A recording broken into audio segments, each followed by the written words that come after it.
Welcome to the On Purpose Investor Podcast, show number 46. It's rough. But you know what? I'm not going to quit doing what I'm doing until the day I die. I mean, that's right. I'm going to keep on moving forward. And that's what gives me peace and clarity. Welcome to the On Purpose Investor Podcast with your host, Eric and Tiffany Vogel. We've spent several hard years building a rental property portfolio so we can have more time with our family and live our ideal life. Now, finding your path can be difficult, so we're here to guide you along the way with lessons, tips, and tricks to design and implement your dream life. Now, sit back, turn up the volume, smash that follow button, and get ready for this episode of the On Purpose Investor. What's going on, Pathfinders and OPI Nation? We're super excited to have you here today, episode 46, where we're going to be interviewing and getting to know Brandon Thompson, just a superstar investor. Him and his wife have created such an amazing product in what they do in Georgia, and they do short-term rentals. They have just glamorous homes up there in the mountains and across the Southeast, and just super excited to have Brandon here on the show. Without further ado, welcome, Brandon, to the podcast. What's up, Eric? Thanks for having me here. Appreciate this. This is going to be fun. Absolutely. I've been following you on social media for quite some time now, and just love when you post a new video, it's look at what's coming next. And when I think like you can't make a cabin even better, you find a way to do it, and you paint the outside a color that I never thought would even look good in a cabin. And it's like, I love all black cabins, or, I just love it. So if you're watching this on YouTube right now, hit the pause button, go check out southernhomevacay.com and click through those properties that he has out there. If you have time in your schedule, go stay there. You're not going to regret it. So Brandon, let's get right into this. Where do you invest? Well, it started in Georgia. That's a relative question because I've been doing real estate for 20 years, but you're talking about short-term rentals specifically. It started in Georgia, and then we started buying up all over the South, but I put a focus in North Georgia. It's pretty much just as the name of my brand suggests, Southern Home Vacay. We're trying to buy charming houses all over the South so that people can vacay in and enjoy their lives together. So that's pretty much a synopsis of it. They're all over the place, actually. Right on. And so, you did the where you invest, and you also mentioned a little bit about what you invest in. Are there other things that you invest in other than short-term rentals? So a lot of people know me as a short-term rental guy, but I've been in residential real estate and light commercial for 20 years. I started at 20 years old. I'm 40 now. We build houses. We have affordable housing new builds. I've got 10 of them in West Georgia going right now where I live. We also have a hard money business where I lend to people as well as do transactional loans. We got our vacation brand, our hospitality brand. I teach people to do what I do, education, and as well as we flip properties too. So, on top of that, I've got a brokerage. I got a brokerage in North Georgia. We help people buy cabins like we own. Oh my goodness. You got your hands in many fires, but it doesn't sound like you got too many irons out. So, you have found a way to systematize it in a way that you're not overstretched. You're not having to sacrifice, quality time with your family or anything like that, because you've sounds like you've really taken the time to systematize things in a way that you're not having to sacrifice that time with your family. So tell me a little bit about those affordable housing that you're building out there in West Georgia. I had a multimillionaire tell me one time that if you do something that nobody else is willing to do, you'll make the money like nobody else is willing to make. I heard that from him first, and then I think Dave Ramsey says something similar to that. But this guy he told me this back in like 2006, and so these affordable new builds, like right now, the world is on fire in this current administration and current uncertain economy. A lot of people are pulling out of real estate or going at it slow, and I'm going in. We're buying up lots. We're buying up lots that haven't been built on yet. And if you know anything about lots that haven't been built on yet, especially in the last real estate boom that we've had over the last several years, these are most likely going to be junk lots. These builders were throwing rock on there. It's the last ones to be built in the neighborhoods. They covered up a stream. They threw all their dirt in there. So we're having to move dirt around. We're having to rehab lots, but we're getting them at stupid prices for like $4,000 or $5,000. They've already got utilities connected. All we have to do is rehab the lot, and then we can go build a house. So I can be in these lots where most people are buying full finished lots ready to build on for $30,000 to $50,000. We're picking them up for like $5,000 to $10,000 and putting 10 grand into them. We're rehabbing these lots so that we can build our new builds, and we can be in them for 50 cents to 60 cents on a dollar. We'll just say they're worth 315 to 325, and we'll be in them between 150 to 170 when they're all said and done. So great time to be alive, and the housing market is still moving, man. I mean, so I said, why not? This is a good time to get into building. Right. I'm not as, defined and doing it as long as you, but when people see that you're doing moves in real estate, you're always going to be that go-to guy or girl of people asking you, hey, do you think there's going to be another crash? Hey, do you think house prices are coming down? And no one's got that crystal ball. No one really knows what's happening until it's happening. And the way that you're building those houses is you found a way to make it work in that specific market and using your specific strategy. And everyone, like I was saying, everyone always asks, like, is now a good time to invest in real estate? The best time to invest in real estate was yesterday, no matter what. You got to find where you can fit in. You got to have a very defined criteria on what you want to buy, what fits in your vision or your buy box. That's what my wife, Tiffany, and I call it, our buy box. And we run the numbers to make sure it works. And if the numbers work, the numbers work. So I love that that you're finding a way to create something new. And I'm not sure what you're doing with those houses. It sounds like you might be selling them, or you might be turning them into rentals. What are you doing with those houses? Well, the original plan was to build a portfolio of 1,000 long-term rentals with these. But we kind of like the idea for the first couple of years to build profit with them, and then utilize that profit to self-fund everything, so I can cut the banks out. Because right now, lenders, if you're utilizing hard money or whether you're utilizing community banks, I mean, the interest rates are ridiculous, and the points. I mean, the cost of doing business right now is excessive with the current economy. So I think we're going to just try to make up as much money as we can over the next year, and then we're going to utilize that money and then build off of that foundation with our own capital, so we can just cut everybody else out. That way, when everybody else wants to get back in the building, we can just kind of surpass them quickly. Yeah, absolutely. So you're essentially creating the bank of Brandon Thompson, and you're going to loan to yourself. We have just created an SEC fund. That's something else I didn't tell you before the podcast. Oh, wow. We've got the liveoakcapital.com, which is a building fund. People can put money in there and get it out of the bank when banks are failing right now. We tie that to real estate. We go build houses with them, and then we sell them or we refinance them, and they're getting anywhere between 8 to 12% on their money just by pulling it out of the bank, putting it into our fund, and we collateralize all of the capital with the debt there. Yeah. And unlike the banks that are collapsing right now, if you're listening to this and it's like year 2028, just know that we are recording this St. Patrick's Day weekend 2023. So you can go look in your archives and see that the Silicon Valley Bank just collapsed, and there are others looking like they're following suit because, they're loaning money out with bonds, trying to secure it with a 2% return on a bond. But now with inflation, those bonds are up to 4%. So they're upside down, and they're not able to give people the money that they, wholeheartedly trust that bank to hold. And, there's a whole conversation that can be had about, how much can a bank loan for every dollar that it takes in, and if that's going to change or not.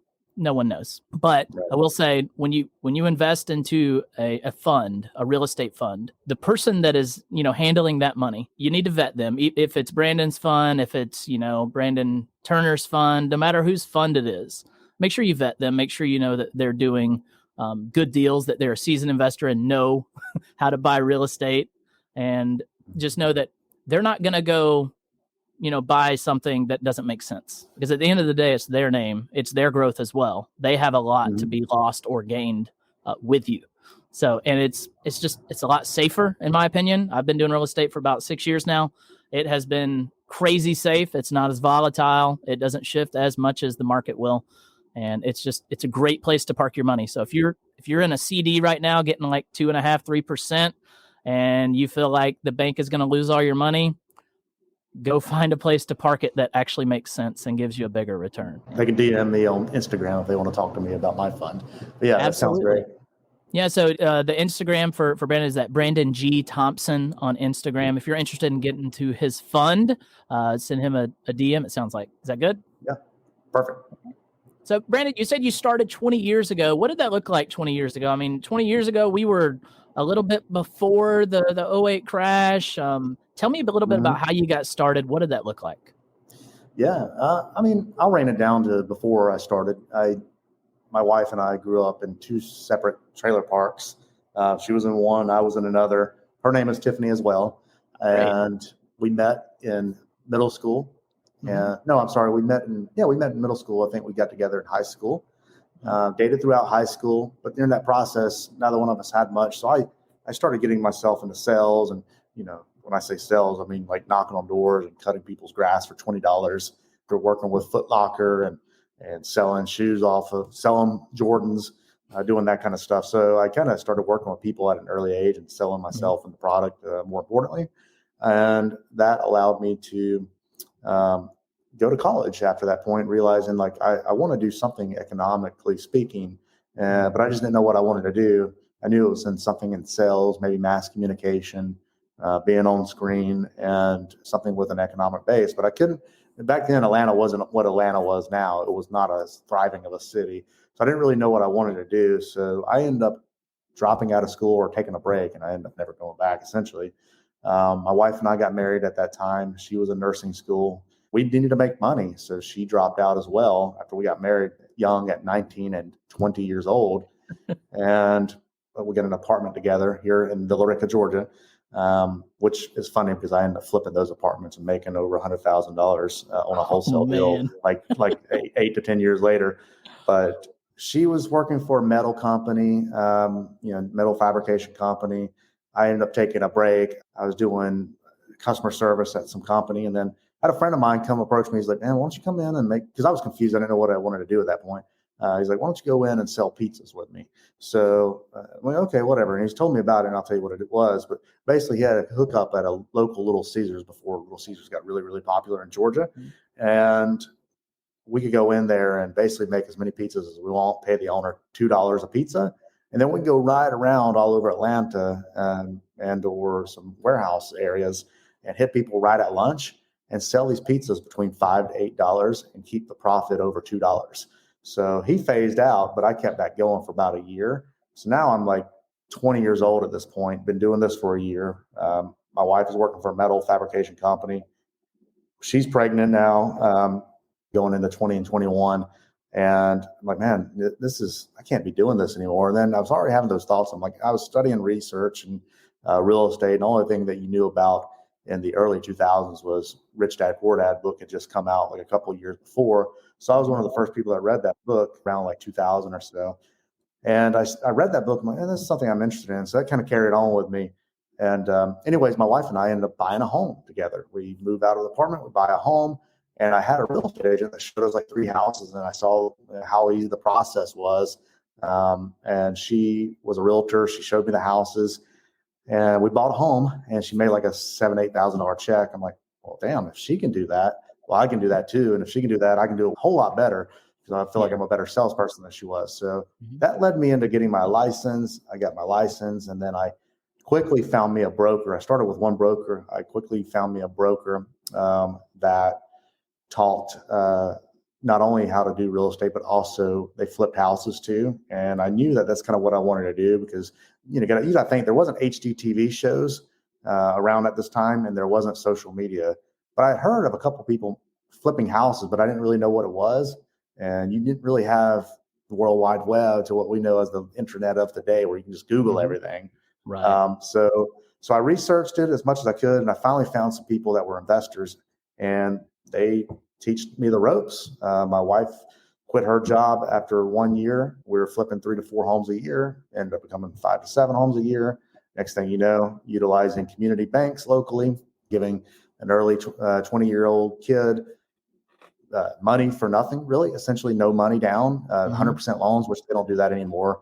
But that was how I got in. Started as a real estate agent, started flipping houses, and then I started teaching people how to do what I did, and that's how we got started. I love that Little Caesars arbitrage is like the starting cannon for you. I just flipping pizzas before I was flipping houses. Yeah, that's so fantastic. Oh man. And just that was some gunslinging days that I was in high school back in 2006, 2007, whatnot. I didn't really understand what was happening then. Mhm. How did you find yourself surviving that that season between 2007-ish to 2010-ish? How did you survive that? Well, financially speaking, I didn't. I had built up 20 rental houses from the age of 20 to 22. Mhm. So how all this started, and to tie it all into what you're asking is, when I started real estate, I started as an agent. I realized quickly that agent wasn't for me. So I talked with these brothers, and they took me to their local bankers and got me 100% financing by vouching for me. So I went in and started borrowing, and I realized after building up 20 rental homes in a couple of years, like, the couple of flips I liked that I was doing, I made a lot more money flipping than I did renting out properties for $100 to $200 profit per month per property. Like, Yeah. let me focus on this. After 20, I'm like, I'm done. So I really started focusing in. So then you get all the way from 2003 to 2007, and the market is just booming, kind of like it was last year and Yeah. 2022 and 2021, 2020. It was just really very similar of a market, and prices were going up. Next thing you know, you're hearing of bank collapses, Lehman Brothers, this, that, and the other, and everything shuts down. Very eerily similar of what's going on today. Yeah. We're in a different type of market, obviously, with better loans and things like that. But with that said, I had taught a bunch of people that I went to church with, showing them how to do what I did. We were very successful. People saw that in our church, and we come from a podunk town. It's starting to grow now, but back then, there wasn't a lot of money out here. And then the people I went to church with, they're like, man, how are you doing so well? And I was talking to them, and I was telling them about this and that. And they're like, I want to do it. So I would take about 10 to 11 people and teach and train them how to do what I did. I took them to the community banks to get the loans, to get financing. And then I would go in and, as a broker, as an agent, help them find houses, as well as I already had contractors in place. So we would connect them with our contractors, or we would remodel the properties for them, and all that stuff. And then on top of that, we had our mortgage license. So we had a one-stop shop monopoly going, and I was teaching and training people how to do all this. But I connected them with these banks. And these bankers during that time had a lot of loans between me and many, many others. And there's probably 30, 40 houses going between like 12 of us. Yeah. Once that pivot happened in the economy, these were community banks that weren't regulated back in the day like they are today. And they got really, really scared, and they wanted to see that somebody was held accountable for everybody else, and that somebody was me. So when the market shrunk, my notes started coming due. These were bridge loans. Oh, wow. And the lenders did not want to extend. So they called all my notes due at the end of the bridge, and I had to go pay them off. So they said, go find permanent mortgages. Well, in 2008, when all that happened, nobody wanted to lend in real estate in a devaluing asset class that was going from 100% of value to 50% of value in some cities. Yeah. And on top of that, they didn't want to lend to a self-employed real estate person that wrote all of his money down to next to nothing on his tax returns. So I couldn't get refinanced with permanent lenders. And I called a couple banks up, had a couple meetings. 2 out of 4 banks said they would work with me. I didn't make it to one. The other one said, well, we don't give a crap. We're going to just go ahead and call your note due. And actually, we've already done it because it was due like 2 weeks ago.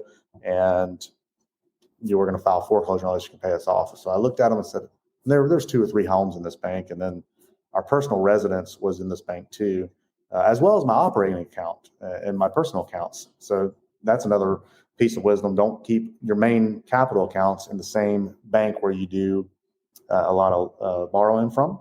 Okay. So they took my money out of, they have all these different clauses with banks and loans. They took all my money out of these accounts. They applied them to my houses, as well as I had a cross collateralization clause on my primary residence. And it was like a $300,000 home at that time, probably a $600,000-$700,000 home today. But I had paid it down to $7,000. They had paid it off and cross collateralized it too. And now I had to pay off like 4 or 5 homes, and I couldn't afford to pay off one. Nobody would give me the loans. So they literally looked me in the eye and said, look, we're going to take these homes back, even your personal residence, and whatever the deficiency is, we're going to sue you. And then I called my wife after that meeting. I said, look, I think this is bad. they're not working with us. And we tried to do everything we could do. We paid on time. We did this and that, but all these loans were coming to due at the same time, stack, stack, stack. And when one isn't paid off when they want it paid off and they want to extend it, they call the others due. So now all of them were due. I said, this doesn't look good. Let's just call their bluff. 2 weeks later, we get served and this and that. We get all these notices. We're like, okay, crap's hit the fan. We had to go file bankruptcy. Yeah. So I went from a $2 million net worth on paper and just say $100,000 in the bank because I was really leveraged to having nothing in the bank and no house. So then poverty became real again for the second time, and we had to go rent from a friend. So that's the story. Wow. And it's experiences like that truly build character. And, usually in every show I like to talk about, sacrifice and tenacity and hustle and what can we tell our listeners to get them to take their next step, to start taking action. The hardest part of the story is not that you fell. I think the hardest part of this story is that where you are today after that happened. So walk me through a little bit about how did you reach your hand back up and grab that next rung on the ladder and start going again? Yeah, it certainly was the hardest part because I was young. I was in my 20s and I became a multimillionaire by say 25. And then by 27, I lost it all. But here's the thing, by 30, I was a millionaire again. So what happened in those 3 years? Well, first 7 years of my business, from 2003 to call it 2008, 2009, whatever it was, arbitrarily speaking, it was, I just was young and dumb and I didn't have mentors. We didn't have social media. We didn't have YouTube. We didn't have Facebook. We didn't have all these meetups unless you went to a RIA meeting. And then at those points, it was just older people. It wasn't a lot of young people in the business like I was at that time. Now there's 20s to 80-year-olds playing in this business. So you can always connect with somebody nowadays. But back then, I was just a young little street rat that nobody wanted to pull and hang out with. My whiskers were barely, long to even showing that I had aged wisdom at that point.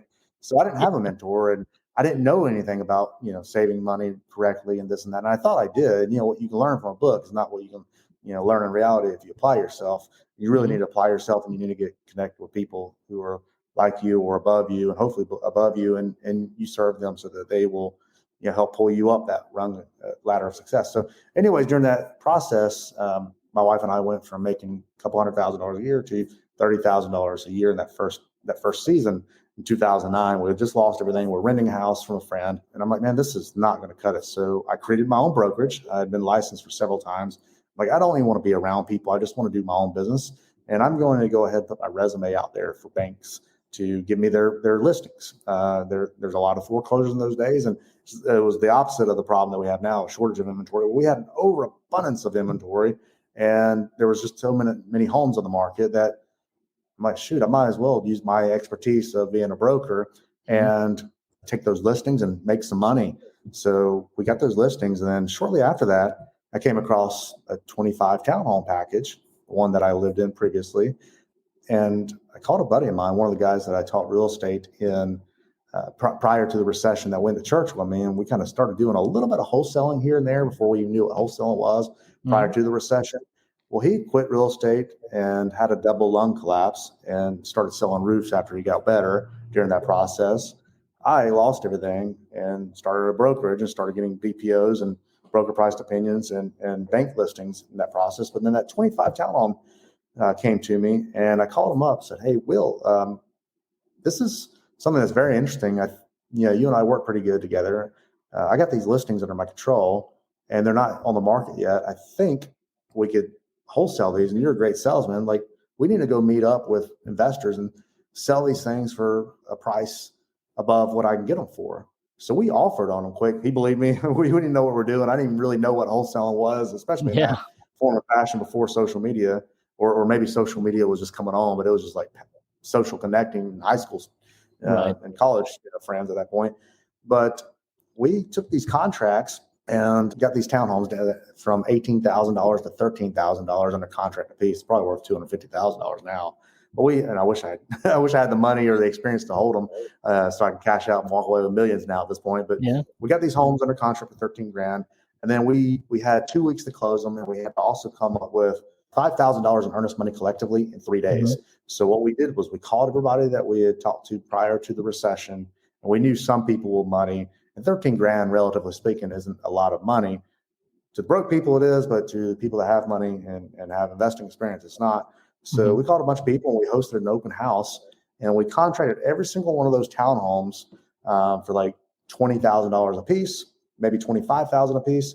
And then we got $1,000 in non-refundable earnest money on each unit.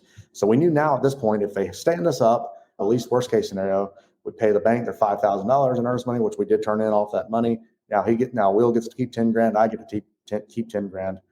Well, that was interesting. Okay, we're like, we got something now. How do we get this thing closed? Well, we never heard of double closings, and back then attorneys didn't want anything to deal with it because they thought it was fishy or whatever. Yeah. So we had to. Sometimes now they don't even want to deal with it, but we had to go in and connect with local attorneys, at least like 6 to 8 of them, and tell them what we wanted to do. We wanted to set these up all in the same day, the A to B and then the B to C contract. And we want to utilize the B to C money when it comes in to pay off our A to B contract and then cut us the difference. And everybody said no, except for one attorney. So then we had to work around and collectively put everybody in the same attorney's office, which some people wanted to use their attorneys and some people didn't. We had to force them to use our attorney. But essentially over a 2-week period, coming out of bankruptcy, I walked away with $100,000 and Will walked away with $100,000. And we're like, okay, we're back in business, buddy. He took a year off, went into roofing sales. I took a year off and went into bank listing sales. Next thing you know, we make $100,000 a piece, more than I made last year in 2009. Like we're back in business. How can we do this all over again? We started building more and more wholesales as I started getting more and more listings, apartment buildings and singular houses. So I'm guessing probably one of the first wholesale businesses in Atlanta post-recession in 2008.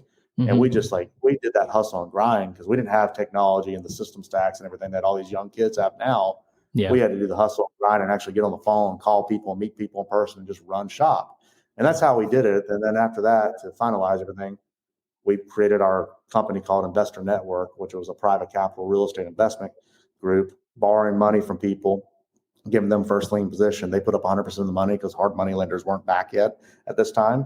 They put up 100% of money, and we would buy the asset, remodel it, and either hold it for rental property and or flip them in a coming back kind of market, which is really, really tough at that point in a rebound market.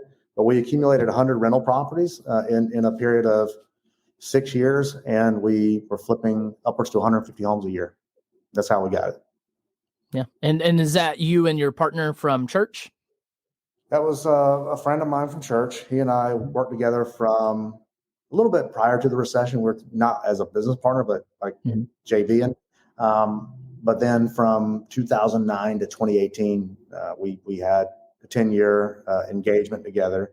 Yeah. Great business partner, great person to run life with for 10 years, for a decade. Yeah. And we made a lot of money, and we made our investors a lot of money. If we could have had the availability of technology and social media and hard money lending that people have now, and not have to give all our profits away, we could have made so much more money. But the experience and everything that we had, you got to think when we sold a house or even when we sold rental properties, we had to give the investors back their capital. Plus, they had to get 50% of the profits on all those homes because that's what we set up with them until hard money started coming back around 2016, 2017. We started slowly doing that. But yeah, it was 50% of the profits. We keep 50%. And then, of course, we're getting 25 each. Really, we have overhead and a couple employees. We're probably getting 20% each of each sale and each liquidation event when we sold a property, like a rental or whatever, or a small quadruplex or whatever. But yeah, I mean, that's how we got back in business. And then between 2015 and 2018, we sold off all of our real estate. We thought, hey, we're going towards another bubble. Like prices were getting really, really up there fast between 2015 and 2018. Couldn't have timed it any more wrong, but we sold off all 100 properties, and the market hadn't grown all the way that it had grown at this point in the last 3-4 years. Yeah. But he walked away with a little over $1 million. I walked away with a little over $1 million. And then we made great money each year, several $100,000 a year. And then by 2018, he was probably worth $3 million. And I was probably worth about $3 million. So, and then we've just been compounding since on our homes. I mean, what a story, though, to go from your humble beginnings to making it to being a millionaire at 25, 27 years old, and then dirt broke again, and then recovering and rebounding. And that's something my wife, Tiffany, and I like to say is, we are fairly young. I'm 33, I think, and she's 31, should be 32. But, when we reached $1 million, we were like, whoa, we made it. And then it's like, well, made it where? Like, we're still going to keep going. We're still going to keep pushing forward because, if for any reason we ever lose it all, we will now have this incredible education to do it again. And it took us 5 years to make it the first time to that first million.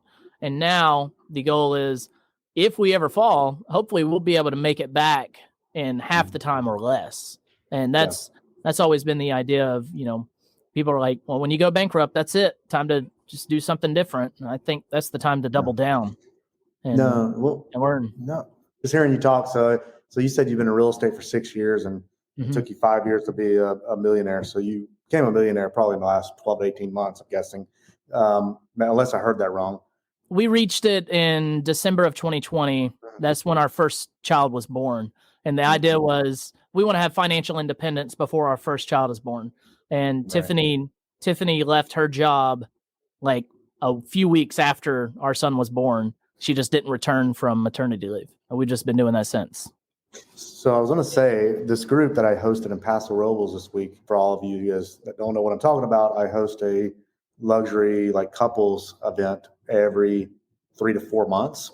And we hosted 6 couples in Paso Robles, California, and hit up all the wineries, but it was all around finance and money essentially. But one of the thought-provoking questions we had over lunch, I literally asked everybody, I said, take a few minutes to think about your situation now. All of you guys are worth multiples of millions of dollars. Some of you guys are making $500,000. Some of you guys are making over 700,000, over 7 figures, etc. What happens if you lose it all today? How would you reinvent yourself? Would you keep going? This and that. Everybody came to the table, and we did a round table discussion. Everybody told how they would, first and foremost, do the thing that made them the most money. So they'd start all over and learn from what was their fall. That's essentially what I did. I learned what happened to me during my fall, and then I kept doing the same thing that I was good at and kept going without giving up. And that's the second thing. And then the third thing is to use all our resources at our disposal to do it way faster so we can get there quicker, and then to make sure that we're not over leveraged. And usually that's what makes the downfall is over leveraged. And, I started thinking about that. I'm like, well, this is a difficult economy right now. And a lot of real estate people are still doing okay, but there's also real estate people that aren't in my field of expertise. And I think the thing that's going to be the difference is a lot of people that don't have that right structure, they got bridge loans that are coming due. You got to think, these are hard money companies out there, and the stuff that I went through, they have the right not to renew your note. Yep. And most people think that these people are going to just take an extension fee and they're going to renew their notes. But what if you're holding a multi-million-dollar apartment building, it's worth $20 million, and you're all in for $12 million? Do you not think that lender will not renew that note because you can't pay them off just because you're going to give them an extension fee? The answer is heck no. It's a business decision. It's not personal. It's a business decision. How much more can that help the asset of the bank to take that $8 million paper balance and improve their balance sheet and net worth in an uncertain economy when the balance sheets of banks are going under? So this is where I fear for real estate people right now. They're over leveraged. They have short-term bridge loans and they don't know how to get out of them. And the people that they're dealing with, they think that their friends and they're friendly with may not renew with them. And that's what happened to me. And I started thinking about that. I'm looking at my own asset sheet and balance sheet. I'm like, dude, I've got 1 to 2 year balloon notes on everything that I have. And I'm constantly pushing my hard money lenders to give me longer. And I don't have anything coming up due. And honestly, this is going to all breeze over by the end of this year to early next year. I mean, inflation's here for the rest of this year, and it's going to keep being a combative issue this year and probably into next year. But we will see quantitative easing by next year. I'm safe. Right. How many people aren't? Yeah. And, my wife is a finance whiz. She's really good at numbers. She's a Georgetown person. She just knows the things. And when we started buying real estate, she said, Eric, the one thing that makes me feel most comfortable in buying, $2 to $5 million worth of property over the next 3 to 4 years is we got to finance it right. I said, okay, how do we finance it right? I was born in Whitesburg, Georgia, on a dirt road, and you probably know that town. Yep. I grew up in a double wide trailer out there. The only thing financial I knew is if the check bounced, don't go to that place again. So that's that's all the financial, education I had. And my wife said, well, we're going to find a way to build in equity. So across our portfolio, we are on average 62% leveraged on, $3.5 million with an average interest rate of 4.5%. And nice. That's all because of how she knew how to run numbers and how she knew how to buy strategically. Nice. And I feel like whatever's coming in the future, we're not in a position where we're going to have to lose everything. Yeah. Because we're talking to people out there that are like, they look very successful on social media. They look very successful to the blind eye, or to people that want to be in investors and whatnot. But what they're not telling you is that they have 100% financing with 12% interest on a balloon note that is likely not going to be extended in those situations when the inflation goes up and there's scarcity mindset, just running rampant through America. So I don't feel like you were saying, those people are safe. How are they going to make it? Yeah. And then today I'm going, after this podcast, I'm going to open up a new account at a different bank. And I do have a HELOC. A lot of people think, oh, my HELOC is my safety net, because they got all this unrealized equity. Well, they took a HELOC on it. Well, guess what happens next? I mean, last year is resemblant of 2007 to 2008, but when it was really the worst, it was 2008 to 2009. Well, guess what? This year, 2023, is 2008 to 2009. I've watched the trends. I know where we're going. This year is going to be the toughest, and where people get caught with their pants down because they weren't ready. So now you move money. Now what I'm doing is I'm moving money from my main account to a new account, and I am partitioning the funds and making sure that everything is good. But I'm also drawing down on my HELOC, and I'm moving that money out of that bank, because if you don't use it, they will close it down or draw it down for you. Like, if you don't draw off of it, they will close it out, and then your safety net's gone. So I tapped out my $350,000 HELOC second mortgage, and I moved that money to another bank just to have that safety net. And of course, I'm paying interest, $2,500 a month, but it is what it is. At least you got it there just in case, because the next several months will be a little bit more tougher than what most people realize, even as of this date. So yeah, man, it comes from experience. I wish I had this experience in my 20s, but I never would have. Right. So now it's time to just go after it and have fun. So our listeners out there, a HELOC is a home equity line of credit, and it's the unrealized value in your home. And we all know that our home prices soared, and that you can tap into that equity with a home equity line of credit. Now, the scary things about HELOCs are that they are very callable. They are extremely callable. So you got to be very careful with what you're using it for. I would say do not take out a HELOC to buy anything that's not going to make you money. Always take out HELOC money to buy something that's going to at least pay for the note of the HELOC. So right. That is like the bare minimum. We used a HELOC in 2017, 2018, when we were first getting started. We ended up buying this burnout house and rebuilding it and living in it. And we were able to get a $150,000 HELOC on it because we bought a piece of crap house and then the market soared a little bit back in 2019. It just kind of rose a little bit, and we got a $150,000 line of credit. And we used that to buy rentals, and we would take down the rentals and we'd buy them, we'd fix them up, and then we'd refinance into 30-year notes, 2.5% to 4.5% interest. And that was because Tiffany was a wizard. I don't know how she did it. She just waved her wand. It magically happened. But we just sold that house and were able to sell it and pay off the HELOC and pay no cap gains or no tax at all, because we lived in it we 121'd it. And it just, that whole shebang, that whole process was something that was learned over time.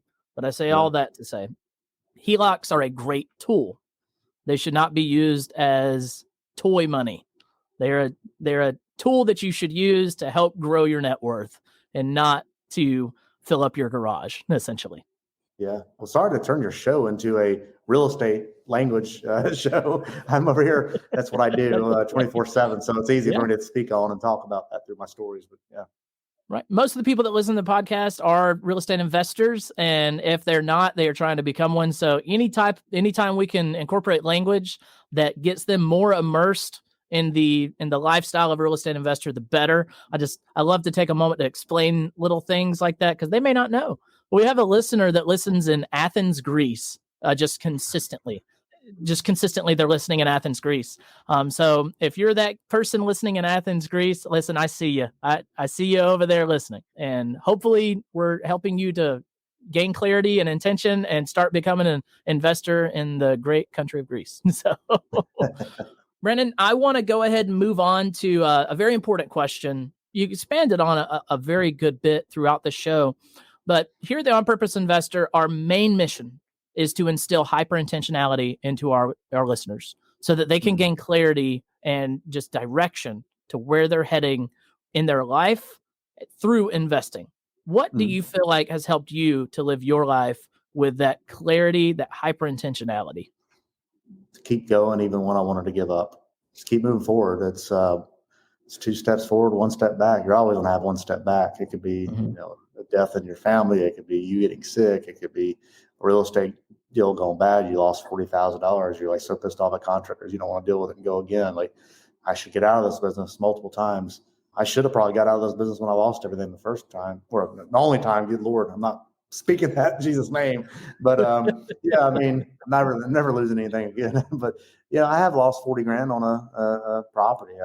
I've had contractors steal from me. I've had, arguments with business partners. I've done this and that. And life is tough in general.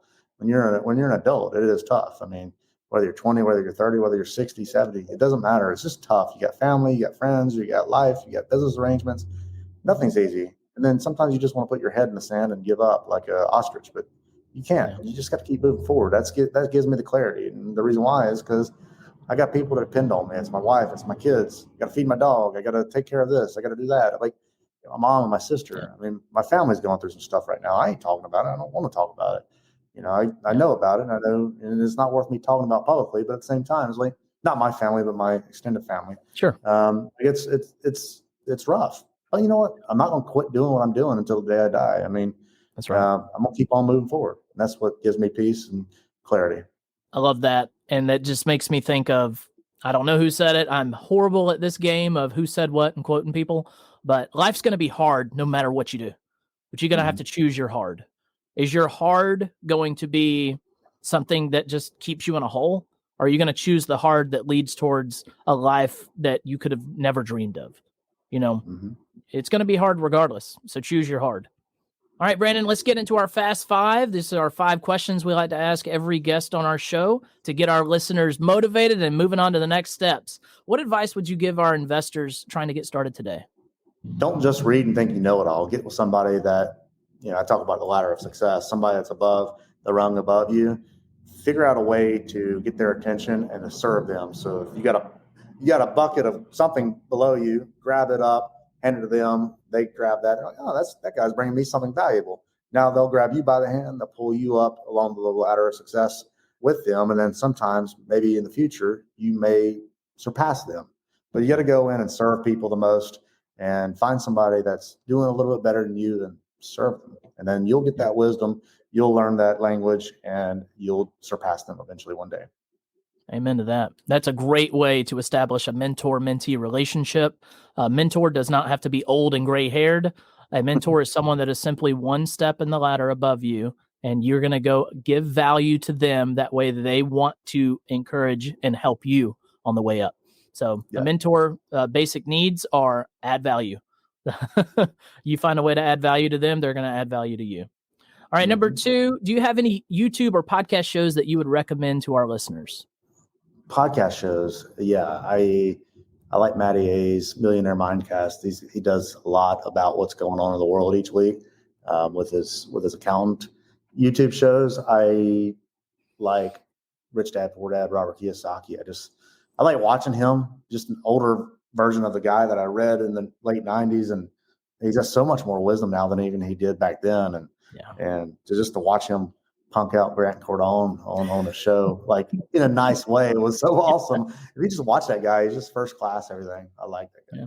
He can be a little crass at times, but man, is he smart. He's one of my biggest influencers. I would consider him to be a mentor of mine because of his teachings and because of how I was able to implement the mindset teachings and the, steadfast, like daily routine things that he teaches throughout all of his books that he's written. So that kind of leads us to our next question here. If you had to pick one book that you feel had the biggest impact on your life, what would it be? I like The Millionaire Next Door. I do live a nice life now, but if you saw me in real life, I don't have the nicest clothes. I don't drive the $150,000, $200,000 vehicle. Got a Jeep Rubicon. The Millionaire Next Door, I've got a nice house and I go on nice vacations, but really other than that, I'm not really out there burning through money. I think that's a great lifestyle. I think that was by Robert Allen. And then Purple Cow by Seth Godin. He wrote a book that is a marketing book, and it basically says the message of it is to set yourself apart so different so that people will take notice. So, and then they'll want to engage and do business with you. So basically, if you're running down the road, you see a purple cow on one side, you see a brown cow on the other side. Well, the brown cow ain't gonna make you stop, but if you see a purple cow, you're gonna stop and all, and you're gonna pull over and you're gonna look at it and gaze because it's enticing. And I think that's kind of how I try to live my life. I do it intentionally. I do it intentionally to make myself stand out so people take notice, and because of that, I do really well. Amen to that. I love the idea of the purple cow. We're launching a course this fall, so going to be doing a lot of marketing on that. So I'm going to go buy the purple cow today. Number 4, Brandon, what do you feel has been the secret sauce to your success? Be an active listener and not, so when people are talking to you, to engage, but also be quiet and listen to what they have to say instead of being the guy that wants to interrupt all the time because your thought is so important that you have to stop somebody from talking. I think I used to be like that, but some things had happened to me multiple times in a row during a period of a couple of years, and I realized how stupid I was looking in front of people, and then people were letting that get back to me through other people that I know, and I'm like, man, I thought over here thinking I'm a smart guy, but really it's the smart guy who is the person that is quiet and that listens the most. And when you do that too, you actually have that person's whole attention, because if you're a good networker and a good person that engages, you allow them to talk about themselves the most. Yeah. And then you substitute that with questions. And as long as somebody talks about themselves, typically in that conversation, they think you're a great listener and they want to do business with you more. So that's kind of what I try to do. I try to active listen. And I think that gets me to the point where, I do better now than I used to. That's such a great piece of advice. Everyone, when I go to real estate meetups, the young investors, the young hungry ones that want to be in the mix, they want to be active participants. They might feel like they have to say something so that they can earn some type of, reputation to be there or some clout in some way. Listen, it's not a competition at the end of the day. It's just sharing knowledge. And when you're out there trying to spout off all these creative financing strategies or creative deal structuring things in a conversation with someone that has done, 40 years of investing, they don't think you're impressive. They just think that you've read a book, He said it. That's right. I was that guy probably for about 5 meetings when I first started going to a real estate meetup. And then my wife said, "Eric, stop talking." I was like, "You're right." So it's a great piece of advice that even today, everyone needs a reminder that, God gave you 2 ears and 1 mouth, and use it accordingly. Mm-hmm. So, all right, last question, Brandon, before we head out today. How can our listeners get in touch and stay, in tune and follow you on your journey? Like I said, we've been a light commercial and residential for 20 years, and I do a little bit of everything. If you want to learn short-term rentals, you can go to 5starstrsuccess.com. We do host short-term rental trainings a couple times a year. Right now, we don't have anything scheduled this year yet because I'm busy. SouthernHome Vacay.com is my hospitality brand. If you're looking for transactional lending, if you're a wholesaler and you need double close funding, and or if you want to just connect with me and talk to me about my fund, theliveoakcapital.com.